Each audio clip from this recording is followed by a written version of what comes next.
बिस्मिल्लाहिर्रहमानिर्रहीम। अस्सलाम वालेकुम नाज़रीन। नाज़रीन, एक बैंकिंग फ्रॉड इससे पहले भी हमने टेकअप किया, उस पे शो भी किया कि किस तरह एप्लीकेशन मासूम लोगों को लूट रही हैं, कैसे 5-5 हज़ार रुपए का लोन देके लाखों रुपए वापस ले रही हैं और किस तरह ब्लैकमेल कर रही हैं। उसके बाद बहुत सारे लोगों ने मुझे कॉन्टैक्ट किया कि जिनके साथ ये ज़ुल्म हुआ है। एक और भाई हैं, आमिर साहब हैं, इनके साथ भी कुछ इसी किस्म का फ्रॉड हुआ है। इनकी कहानी है क्या, कैसे लोन लिया, कहाँ से लिया, कैसे पता चला कि यहाँ से लोन मिलता है और उसके बाद इनके साथ हुआ क्या, इन्हीं की ज़ुबानी जानते हैं। आमिर भाई, अस्सलाम वालेकुम। वालेकुम सलाम रहमतुल्लाह। आमिर भाई, कहानी बताइए अपनी, कहाँ से देखा कि आपको पता चला यहाँ से लोन मिलता है, फिर आपने कैसे अप्लाई किया, क्या क्या उनको डिटेल्स दी अपनी और कितना वापस कर चुके हैं अभी तक। दिसंबर 2021 में मैं पहली दफ़ा ये ऐप्स देखी कि भाई यहाँ से लोन मिलता है। हम्म। किसी दोस्त ने रेफर रेफ़र किया, हम्म। तो मैंने बर वक्त से लोन अप्लाई किया, तो मुझे फ़र्स्ट टाइम 3,000 रुपये का लोन मिला, हम्म। जो मुझे वापस 45 रुपये करना पड़ा। ठीक है। इसके बाद मैंने फिर एक आई कैश से लोन लिया। उन्होंने भी ऐसा ही कोई चार 4,500 का लोन दिया, तो वो 6,000 रुपये मुझसे वापस लिए। ठीक है। अब ये सिलसिला 6 माह से मुसलसल चलता रहा। इसमें वो थोड़ा बहुत वो टाइम ड्यूरेशन सेम रहा, ठीक है। लेकिन ये है कि पैसे वो जनाब उस पर बढ़ाते रहे, लेकिन इंटरेस्ट उस पर बहुत ज़्यादा करते रहे। ठीक है। अब करते करते 12,500 रुपये तक आ गया लोन आई कैश वालों का। 12,500 का लोन के बदले आज 6 माह हो गए हैं, हर 7 दिन के बाद रीन्यू होता है। और आज तक मैं सिर्फ 12,500 का तकरीबन कोई कम अज कम को 2.5-3 लाख रुपए इनको दे साढ़े चुका। बारह हजार रुपए कर्जा और साढ़े 2.5 लाख रुपए सूद दे चुके हैं उस पे। 2.5 लाख रुपए सूद दे चुका हूँ। अल्लाह अकबर। अब वो कहते हैं जी इसको रीन्यू करवाएं। रीन्यू करवाने के सिलसिले में वो फिर बार बार वो इंटरेस्ट वो पूरे 7 दिन का देना पड़ता। हम्म। तो वो 12,500 ही देते थे, और उसके ऊपर इंटरेस्ट लगा के तो वो वापस 17,500 मुझसे वापस लेते थे। ठीक है। अब ये 6 माह से मुसलसल पीके लोन, आई कैश लोन, फौरी मनी, कर्जा लोन, ये इन तमाम ऐप से बर वक्त वालों से इनसे मैंने कर्जा लिया। क्योंकि आप एक का कर्जा वापस करने के लिए एक दूसरे से कर्जा अब लेते हैं। अब यही होता था कि मैं एक से कर्जा लेकर दूसरे को वापस करता, दूसरे से लेकर तीसरे को वापस करता। इवन अब स्टेज यहाँ तक पहुंच गई कि मैं घर का सामान बेचकर मैंने इनको पैसे अदा किए। एक वक्त वो आया कि मुझे इतना मेंटली तौर पे इन्होंने हरासा किया कि मुझे अपने घर के मिसेस के जेवर उठाकर बेचने पड़े। फिर भी मेरा कर्ज उतरा नहीं अभी तक। अब मैं 12,000 रुपये का कर्जा अब मुझ पे तमाम ऐप्स का 1.5 लाख रुपए सूद के साथ लग चुका है। अब मैं गरीब आदमी कहाँ से अदा करूं? जब कॉल करते हैं कि इतना कर्जा हो गया आप पे या इतने आपने वापस करने हैं, रवैया कैसा होता है, क्या कहते हैं। लास्ट डे है जी आपका। आज आपने 2 बजे से पहले पहले रकम वापस करनी है। अगर आपने 2 बजे से पहले पहले रकम वापस नहीं की, तो आपकी फैमिली, जो हमारे पास कांटेक्ट लिस्ट है, हम उस पर जाकर हम आपके फैमिली मेंबर्स को कॉल करेंगे। अच्छा आमिर भाई, जब आपने एप्लीकेशन अप्लाई कर रहे थे या लोन अप्लाई कर रहे थे, तो आपको पता था कि आप किन किन चीजों की एक्सेस इनको दे रहे हैं, कौन कौन सी चीजें ये आपसे मांग रहे हैं।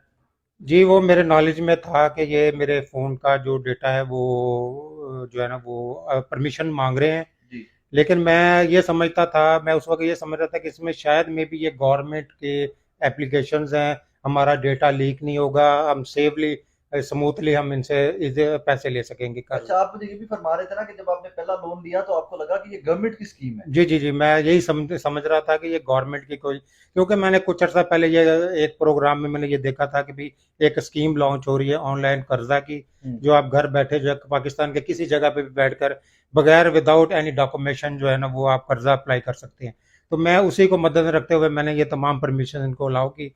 उसके बाद जब ये मैं कर्जा अदा करने की पोजीशन में ना रहा वापस देने की, हम्म। तो उसके बाद इन्होंने मुझे ऐसा थ्रेट करना शुरू कर दिया, मेरे फैमिली मेंबर्स को कॉल करनी शुरू कर दी। मेरे फ्रेंड एंड फैमिली की जो डिटेल थी, लिस्ट थी, वो मुझे बकायदा स्क्रीनशॉट बना बनाकर मुझे हरासा करते रहे, मुझे भिजवाते रहे कि जी ये आपकी हमारे पास सारी डिटेल है, हम इसके ज़रिए हम आपकी फैमिली मेंबर्स को कॉल करेंगे कि ये बंदा हमारे पैसे वापस नहीं कर रहा, हम आपके खिलाफ कानूनी कार्रवाई करेंगे, हम जी आपका CNAC ब्लॉक कर देंगे, आपके तमाम पासपोर्ट वगैरह, आपके तमाम गवर्नमेंट डॉक्यूमेंट्स जो हैं वो हम जो है ना वो आपके ब्लॉक करने जा रहे हैं। आमिर भाई, जो अभी तक गुफ्तगू है मैं जो उससे समझ सकता हूँ, आप पढ़े लिखे आदमी हैं, आप तालीम याफ्ता हैं। जी।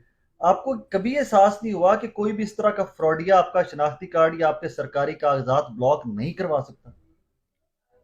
मैं असल में कंफ्यूज था कि भाई मैं ये समझता रहा कि भाई शायद ये गवर्नमेंट की तरफ से है, जी। गवर्नमेंट ने अलाउ किया हुआ है। और इवन मैंने SEPC एक अदारा है जो, SCCP। जी SCCP, जो मैंने उन पर इनकी इंफॉर्मेशन जो है ना वो कंफर्म करने के लिए एक उनको मेल के जरिए उन्होंने मुझे रिप्लाई ये किया कि हमारा जो है ये बर वक्त लोन और इजी लोन जो है ये हमारे पास रजिस्टर्ड है अदारा, और ये पाकिस्तान में काम कर रहा है।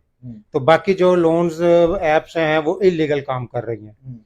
तो मैं अगर आप इन्फॉर्म कर रहे हो तो उस पर कार्रवाई भी तो करो, जालिमो, उनको पकड़ो भी तो सही। तो मैंने उनसे एक सवाल किया, मैंने ये सवाल किया कि पाकिस्तान का कौन सा अदारा है, कौन सा बैंक है जो आपका पर्सनल डेटा अपने पास सेव करता हो आपके मोबाइल का, और उसके बाद फिर आप अगर उस बैंक को लोन वापस नहीं करते तो वो आपका पर्सनल डेटा लीक करने के साथ साथ आपको फिर जो है ना वो ब्लैकमेल करता हो। आमिर भाई, इसमें बड़ी बात यह है कि शरह सूद जो ये ले रहे हैं वो मुमकिन कैसे है? दुनिया के किसी बैंक में इस लेवल की शरह सूद हो ही नहीं सकती। सबसे बड़ी बात यह है कि जो इनकी एडवर्टाइजमेंट है, आप उन पर चले जाएं, आपको तमाम एडवर्टाइजमेंट पे आपको यही बताया जाता है कि हमारा जो सर्विस सिस्टम जो है वो फ्री है। आपको 91 डेज 365 डेज तक का दिन का टाइम दिया जाता है, लेकिन उसके बावजूद जब आप अप्लाई करते हैं, अप्लाई करने के बाद जब आपके पास रकम पहुंचती है और उसके ऊपर डेज भी साथ लिखे आ जाते हैं कि जी ये पैसे आपने 7 दिन के अंदर अंदर वापस करने हैं। सबसे बड़ा चीट ये है, फ्रॉड ये है कि एक सैलरी पर्सन आदमी जो है, जो एक बेचारा किसी मसले में, किसी मजबूरी में, किसी परेशानी में अगर इनसे लोन लेता है, लोन देने का मकसद ये होता है कि आप अवामो नास की तकलीफों में तो कुछ कमी लाएं, उनको रिलीफ प्रोवाइड करें। लेकिन रिलीफ प्रोवाइड करने का मतलब ये है कि आगे से 7 दिन गुजरते नहीं, 7वें दिन आपको जनाब थ्रेट्स कॉल आनी शुरू हो जाती हैं कि आपने इतने टाइम के अंदर। मुझे ये बताइए, आपकी बेगम को भी कॉलें की उन्होंने? जी, मैं जैसे ही लास्ट डे हुआ तो मैं शुरू में तो मैं इनको टाइम टू टाइम पे करता रहा जी।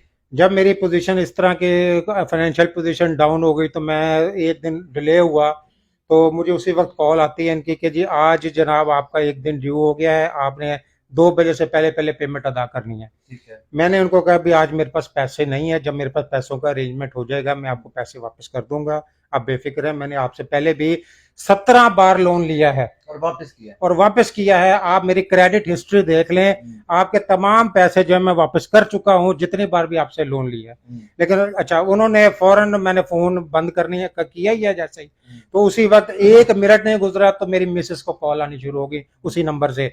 मेरी मिसेस ने समझा कि किसी जानने वाले का फोन होगा, उन्होंने कॉल जैसे ही अटेंड की तो आगे इतनी जो है ना लूज स्टॉक शुरू कर दी उनके साथ और इतनी बदतमीजी के साथ बात करनी शुरू कर दी, तो उन्होंने फौरन फोन बंद कर दिया।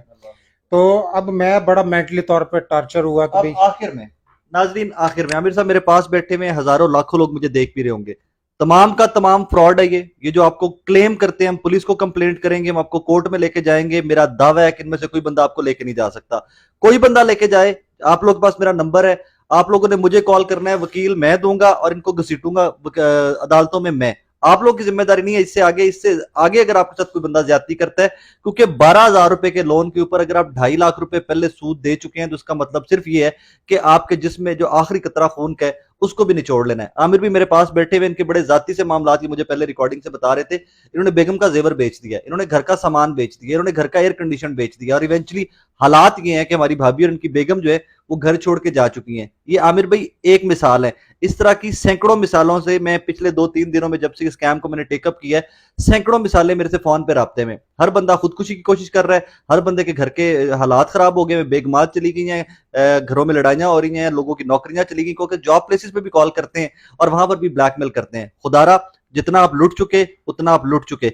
इससे आगे किसी लुटेरे को, किसी फ्रॉडिये को, जितनी एप्लीकेशन का नाम इन्होंने लिया है, किसी बंदे को मौका ना दीजिएगा कि आपको लूट सकें। कॉल करते हैं उनको बोले आपने जो करना है कर लें, क्योंकि पहले ही आपके रिश्तेदारों को, आपकी कॉन्टेक्ट लिस्ट को ये इन्फॉर्म कर चुके हैं। जो करना है आपने कर लें, जिस कोर्ट में जाना ले जाए, क्योंकि ये कोर्ट में जा नहीं सकते, ये फ्रॉडिये हैं, है ही 2 नंबर है, तो कोर्ट में जा ही नहीं सकते। अगर ये पुलिस को इन्वॉल्व करते हैं, आप लोगों के पास मेरा नंबर है, हमारे इदारे का नंबर है, कॉल करनी है आपने, हम जाने, हमारा काम जाने, इंशाल्लाह आपको वकील भी देंगे और लास्ट मोमेंट तक आपके साथ खड़े होकर फाइट बैक करेंगे, जब तक कि ये जुल्म और बर्बरियत से हम आपकी जान नहीं छुड़वा लेते, इंशाल्लाह।